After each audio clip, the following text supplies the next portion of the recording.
এজুকে একোৱেই নাই খাবলৈ। তই ভাত খালি নেকি?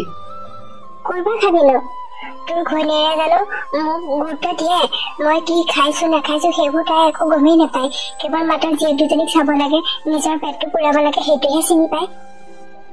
মই তাইৰ কথাবোৰ চাই আছো নহয়। সেই জীয়েক দুজনীৰ মানে তাই একোৱে চিনি নাপায়। ল'ৰা দুটা জন্ম দি থোৱা হলে আজি মোৰ এনেকুৱা অৱস্থা নহলহেঁতেন। ছোৱালী দুজনীকৈ জন্ম দি থৈছে নহয়, সেইকাৰণে কেৱল সেই দুজনীৰ কথাকে চিন্তা কৰি থাকে। আজি মই কি কৰো তই চাই লবি তাইক। যি কৰ কৰিবি আৰু। মোৰো তাইক একেবাৰে সহ্য নোহোৱা হৈছে, নহলে এই ছোৱালী দুজনীক লৈ তাইক কৰবালৈ খেদি যায় তই। ময়ো সেইটো কথাই ভাবিছো। তই মাতচোন মাক, তাইক এইখিলে মাত। জুনু, জুনু চাই এইফালে ওলাই আহ। মা এনেকৈ মাতি আছিল যে মোক। মাক মইহে মাতিবলৈ গৈছিলো। মই দিনটো ঘৰত একো খোৱাই নাই, এতিয়া মোলৈ খাবলৈ একো নাই যে। আপুনি ঘৰত কেৱল খাবলৈহে বিচাৰে, কিন্তু ঘৰখন চলিবলৈচোন আপুনি একোৱে চিন্তা নকৰে, একো এটা বস্তুৱে যোগাৰ নিদিয়ে আপুনি ঘৰখনত। এই ছোৱালী দুজনী মই কৰ পৰা কেনেকৈ কি কৰি খুৱাইছো আপুনি বাৰু এবাৰ ভাবেনে? সিহঁত দুজনী জানো আপোনাৰে সন্তান নহয়? তই যে আজি মোৰ মুখে মুখে এনেকৈ উত্তৰ দিছ, ক'ত সাহস পালে এনেকৈ কথা কবলৈ? এই দুজনী মোৰ ছোৱালী বুলি মই কেতিয়াও নাভাবো। ল'ৰা হোৱা হলে ভাবিলোহেঁতেন। দুজনীকৈ ছোৱালী তইহে জন্ম দি থৈছ। ল'ৰা হোৱা হলেতো আজি মোৰ এনেকুৱা অৱস্থা নহলহেঁতেন। সিহঁত দুজনীলৈ যদি তই যোগাৰ কৰিব পাৰ, মা আৰু মোৰ কাৰণে কিয় নোৱাৰে যোগাৰ কৰিব? সঁচাই জানো তই ছোৱালী দুজনীক কৰবাৰ পৰা কিবা এটা কৰি হলেও আনি খোৱা আহি। মই যে থাকো মোৰ কথা এবাৰো নাভাবো, কাৰণটো কিনো মোৰোতো ভোক লাগে। মা মইনো আৰু লোকৰ ঘৰত কিমান বিচাৰি বিচাৰি যাম কওকচোন। ওচৰৰ কেইঘৰ বিচাৰোতে সিহঁতে আজিকালি মোক কথাই শুনে। আজি ৰাতিপুৱা ছোৱালীজনী স্কুললৈ যাওঁতে খুৱাই পঠিয়াবলৈ একো নাছিল, আজিও কৈছিলো, কিন্তু সকলোৱে মোক বেয়া কৰিহে কয়। মই আৰু কিমান লোকৰ ঘৰত বিচাৰি, মই নোৱাৰা হৈছো মা। বেয়া নাপাব আপোনালোকে মোক, সেয়ে আজি আপোনালোকক খাবলৈ দিবলৈ একো নাই, আৰু মই নিজেও একো খোৱা নাই। তই নিজে খাও নাখাও সেইটো তোৰ কথাহে। যদি জীয়েৰ দুজনীলৈ খাবলৈ গোটাই আনিব পাৰ, মা আৰু মোৰ কাৰণে কিয় নোৱাৰ? আৰু তহঁতক মই সহ্য কৰিব নোৱাৰা হৈছো। যদি তই লোকৰ ঘৰত বিচাৰি আনি আমাক খাবলৈ যোগাৰ কৰি দিব পাৰ, তেতিয়াহ'লে এইখন ঘৰত থাকিব পাৰিবি। আৰু যদি নোৱাৰ, আজি এই মুহূৰ্ততে এই দুজনীক লৈ তই ইয়াৰ পৰা ওলাই যা। কিন্তু এই ৰাতিখন মই ছোৱালী দুজনীক লৈ কলে ওলাই যাম, আৰু মই বাৰু আপোনালোকলৈ কেনেকৈ খোৱাৰ যোগাৰ কৰি আনিম কওকচোন? এনেকুৱা কথা নকব। আপোনাৰ অবিহনে আমাক কোনে আশ্ৰয় দিব বাৰু? মই কেনেকে জানো কোনে আশ্ৰয় দিব? তহঁত ইয়াৰ পৰা গুচি গলে এই ঘৰখনত মা আৰু মইহে থাকিম। গতিকে মা আৰু মোৰ কাৰণে খোৱাৰ যোগাৰ মই নিজে কৰিব পাৰিম। গতিকে এতিয়া ইয়াৰ পৰা ওলাই যা, আৰু বেছি কথা কৈ নাথাকিবি। মা আপুনি এবাৰ এখেতক বুজাওকচোন। মই বাৰু ছোৱালী দুজনী লৈ কলৈ গুচি যাম এতিয়া? মইনো তাক কি বুজাম ন? সি যেতিয়া ওলাই যাবলৈ কৈছে, তই এই ছোৱালী দুজনীক লৈ ইয়াৰ পৰা ওলাই যা। কৰবাত কিবা কৰি তেনেকৈ চলিব পাৰিবি তিনিওজনী। যা যা সোনকালে যা, তহঁত গুচি গলে মোৰো ইমান কষ্ট নহয় আৰু ইয়াত। এনেকৈ ৰৈ থাকিবি না ওলাই যাবি, নে চুলিত ধৰি গতিয়াই বাহিৰ কৰিব লাগিব তহঁত তিনিওজনীকে? হ'ব, তেনেকুৱা নকৰিব। মই এতিয়াই ওলাই যাম ছোৱালী দুজনীক লৈ। ভগৱান আছে নহয়, নিশ্চয় আমাক চাব চাগে। আপোনালোক ভালে থাকিব। মা আমি বাৰু এতিয়া কলৈ যাম এই ৰাতিখন? দেউতা আৰু আইতাই আমাক এনেকৈ কিয় ঘৰৰ পৰা উলিয়াই দিছে মা? কলৈ যাম মই একো নাজানো। তেওঁলোকক আমাৰ ঘৰত বিচাৰি আনি খোৱাৰ যোগাৰ দিব নোৱাৰাৰ বাবে ঘৰৰ পৰা এনেকৈ উলিয়াই দিছে আমাৰ তিনিওজনী। বলাচোন খোজকাঢ়ি কাঢ়ি গৈ থাকো। কাৰোবাৰ ঘৰত লাইট জ্বলি থকা দেখিলে সোমাম আৰু ৰাতিটোৰ কাৰণে। দুখ নকৰিবা, আমাৰ কপালত এনেকৈ লিখা আছে। মা আহাচোন, আমি আগলৈ গৈ থাকো। মোৰ দূৰণিত অলপ পোহৰ দেখিছো, তালৈকে যাওঁ। বলা, তোমালোকে দুখ নকৰিবা। বলাচোন গৈ থাকো আৰু অলপ আগলৈ। তোমালোক তিনিওজনীয়ে এই ৰাতিখন আমাৰ বাহিৰৰ দৰে কি কৰি আছিলা? ক'ৰ পৰা আহিছা তোমালোক? দেউতা, কিনো কম আমাৰ দুখৰ কথা। মোৰ দুজনীয়ে ছোৱালী, ল'ৰা সন্তান জন্ম দিব নোৱাৰাৰ বাবে মোৰ শাহু মাৰ মানুহজনে বৰ কষ্ট দিয়ে। সদায় আনৰ ঘৰত খুলি খুজি আনি তেওঁলোকক খুৱাবহি লাগে। এতিয়া ওচৰ চুবুৰীয়া মানুহ কেইঘৰো আমাক একো দিব নিবিচাৰে। কিমান দিব আৰু কওকচোন? আজি সিহঁতক খাবলৈ একো আনি দিব নোৱাৰাৰ বাবে শাহু মা আৰু মানুহজনে অত্যাচাৰ কৰি ঘৰৰ পৰা উলিয়াই দিছে।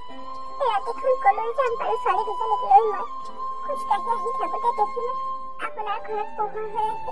ভাবিলো মানুহ আছে নিশ্চয়, সেয়ে ভাবি বাহিৰতে ৰৈ আছিলো। কোনোবা বাহিৰলৈ ওলালে মাতিম বুলি। ৰাতিটোৰ কাৰণে আশ্ৰয় পামনে আমি? ককা, আমাৰ নিজৰ দেউতা থকাৰ পিছতো ভণ্টি আৰু মোক দেউতাই অলপো মৰম নকৰে, আৰু মাক খুব অত্যাচাৰ কৰে, মাৰপিটো কৰে। ককা, আইতাইও মাৰপিট কৰে মাক। আমাক আজি ৰাতিটো থাকিবলৈ দিয়া তুমি। ঠিক আছে, তোমালোক ইয়াতেই থাকিবা বাৰু। কিন্তু এটা কথা ভাবিহে মই আচৰিত হৈছোঁ, আজিৰ সময়তো বাৰু ল'ৰা আৰু ছোৱালীৰ পাৰ্থক্য বিচাৰি এনেকৈ অত্যাচাৰ কৰিব লাগেনে মানুহৰ ওপৰত? ভগৱানে যে তোমালোকক দুজনী ছোৱালী দিছে, সন্তানৰ মুখ দেখিছে, সেয়াই তোমালোকৰ বাবে বহুত। কিন্তু এনেকুৱা কৰিব লাগেনে? ইমান বেয়া মানুহ থাকিব পাৰেনে পৃথিৱীত? আপোনাৰ ঘৰত যদি আমি আজি ৰাতিটো থাকো, আপোনাৰ ঘৰৰ মানুহে কিবা ক'ব নেকি দেউতা? সেইবোৰ অলপো চিন্তা নকৰিবা। মোৰ এই ঘৰখনত মই কেৱল অকলেহে থাকোঁ। এওঁ ঢুকুৱা আজি কেইবাবছৰো হ'ল। আমাৰ ল'ৰা ছোৱালী নাছিলেই নহয়। মই বৰ অকলশৰীয়া। ভালেই হ'ল দিয়া, তোমালোক ইয়াতেই থাকিবা। মোৰ দুজনী নাতি হ'ল এতিয়াৰ পৰা। আহা, ভিতৰলৈ আহা, বহুত ৰাতি হ'ল নহয়। হ'ব দেউতা, বলক তেতিয়াহ'লে। মাজনী, তোমালোক দুজনীও আহা মোৰ লগতে। আজিৰ পৰা তোমালোক ইয়াতেই থাকিবা, আহা। বলক ককা। দেউতা, আপুনি আজি ক'ত গৈছিলে ৰাতিপুৱাই? মই আপুনি ৰুমত আছে বুলি চাহ বনাই আনিলো, আপুনি ৰুমত নাই। বোৱাৰী, মই মৰ্ণিং ৱাক কৰিবলৈ যাওঁ নহয়, তোমাক সেই কথা ক'বলৈ নহ'লেই। আজিৰ পৰা ৰাতিপুৱাই মোৰ কাৰণে চাহ নবনাবা, মৰ্ণিং ৱাক কৰি অহাৰ পিছত বনাবা। হ'ব দেউতা, আজিৰ পৰা তেতিয়া দেৰিকৈ বনাম। ময়ো ৰৈ আছো আপোনাৰ লগত চাহ খাম বুলি, আৰু ইহঁত দুইজনী আপোনাক বিচাৰি ফুৰিছিল ক'ত আছে বুলি ভাবি। ইহঁত দুইজনী ক'ত গ'ল এতিয়া? ছোৱালী দুজনী বৰ মৰম লগা অ'। তাহাঁত দুজনী লগ পোৱাৰ পৰা মোৰ মনটোও আজিকালি ভাল লাগি থাকে। দেউতা, আপোনাৰ আগফাল পাছফাল গোটেইখন গছপাতেৰে ভৰ্তি হৈ আছিল। ৰাতিপুৱা দুইজনী উঠি ঘৰ দুৱাৰ চাফ চিকুণ কৰি চোতাল চাফ কৰিছে, কিমান কি যে কৰি ফুৰিছে। এইখন নিজৰ ঘৰ হিচাপে পাই বৰ ভাল পাইছে দুইজনীয়ে মনতে। সিহঁত দুইজনীয়ে এইবোৰ কৰিব নালাগে নহয়। মই মাজে মাজে কাম কৰা মানুহ মাতি মাতি চাফা কৰোঁ। এইকেইদিন মোৰ গাটো ভাল লাগি নথকাৰ বাবেই মানুহ মাতিব পৰা নাছিলোঁ। পিছে বোৱাৰী, কথা এটা কওঁ তোমাক। সিহঁত দুইজনী এতিয়া পঢ়া শুনা কৰাৰ বয়স। দুইজনীকে স্কুললৈ পঠাব লাগে নহয়। তাহাঁতক তুমি স্কুললৈ পঠোৱাৰ ব্যৱস্থা কৰা। সিহঁতৰ কাৰণে যিমান টকা খৰচ কৰিব লাগে মই কৰিম। সিহঁত দুজনী মানুহ হ'বই লাগিব। কিন্তু দেউতা, কোনো কিন্তু নাই। মইতো তোমাক বোৱাৰী বুলি মাতিছোঁ। গতিকে তুমি যদি মোৰ নিজৰ বোৱাৰী হয়, সেই ছোৱালী দুজনী মোৰ নাতি হ'ব। সিহঁত দুজনীক মই পঢ়ুৱাবই লাগিব। আৰু এটা কথা শুনাচোন, মানুহৰ দিন সদায় একেই নাযায়। তোমাৰ মানুহজনে এদিন নিশ্চয় তেওঁ নিজৰ ভুল বুজি পাব, আৰু তেতিয়া তোমালোকক বিচাৰি আহিব। আৰু সি বিচাৰি নহালৈকে তোমালোক ইয়াতেই থাকিব লাগিব।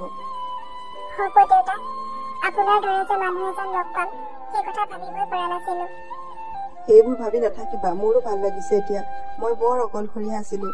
মাজে মাজে গাটো বৰ বেয়া হয়। নিজৰতো ল'ৰা ছোৱালী নায়েই, গতিকে মোকনো কোনে চাব? এতিয়া তোমালোক আহিলা যেতিয়া মোৰো চিন্তা নাই। এই ঘৰ দুৱাৰ মাটি বাৰী মই কাৰোবাক দান দিম বুলিহে ভাবি আছিলোঁ। এতিয়া সেইবোৰ নকৰোঁ আৰু। এইবোৰ এতিয়া চুনু আৰু মনুৰ নামতেই মই লিখি দিম সকলোবোৰ।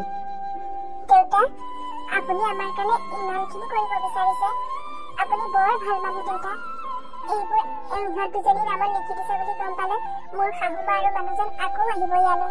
ইহঁত বৰ ৰবীয়া মানুহ। সিহঁত ইয়ালৈ আহিলে এইবাৰ মই কথা পাতিম সিহঁতৰ লগত। সিহঁতৰ মনৰ অন্ধবিশ্বাসবোৰ আঁতৰাব লাগিব। আৰু মোৰ নাতি দুজনীৰ কাৰণে মই এইখিনি কৰিবই লাগিব। যোৱা, সিহঁত দুজনীক কোৱাগৈ স্কুললৈ ওলাবলৈ। আজি মই থৈ আহিম সিহঁতক স্কুলত। হ'ব দেউতা, মই এতিয়াই কমগৈ সিহঁত দুজনীক। আপুনি ইয়াতেই বহক, তেতিয়া মই আপোনাৰ কাৰণে চাহ কৰি আনোগৈ। ককা, আমি নাহোঁতে তুমি ইমান ডাঙৰ ঘৰটোত অকলেই থাকা নেকি? মনু, অকলেই থাকোঁ, আৰুনো কাক পাবা আৰু।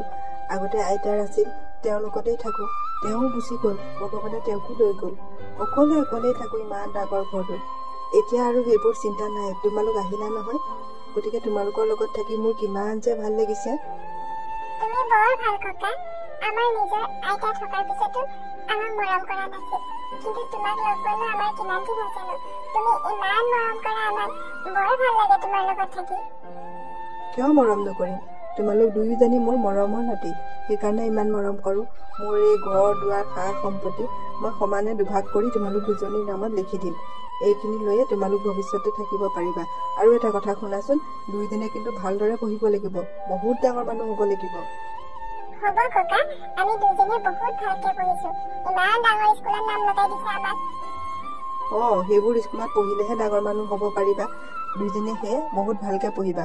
আৰু এই স্কুলৰ পৰা পাছ কৰি ওলোৱাৰ পিছত যে মই ডাঙৰ কলেজত পঢ়াম তোমালোক দুইজনীকে। ঠিক আছে ককা, আমি বহুত ভালদৰে পঢ়িম। ব'লা এতিয়া ভিতৰলৈ যাওঁ। মুনুৱে চাগে কি কৰি আছে ঠিক নাই নহয়। তাইৰ ওচৰলৈ যাওঁচোন।